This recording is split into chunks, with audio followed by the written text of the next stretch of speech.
This is what I've been working on this morning.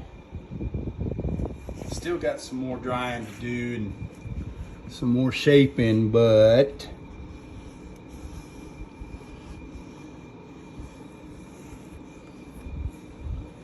and then I've got to burnish those edges, or not burnish them, which I will, yeah, but I need to edge those. Take a round edger to them.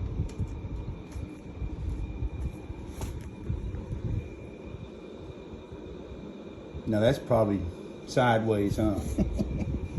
Because I started the video like that, but anyway. Then I'll come in and fill those little spots right there in.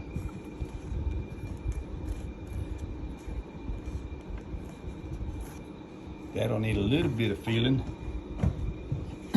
That one will need a little bit of feeling. But that's easy. You just take a piece of leather that's wet and tap it on top of that, and it'll leave a mark, and that's where you cut. All right, there's the Cheyenne roll on that. Toodaloo, buggaroos. DavidMillsSaddlery.com.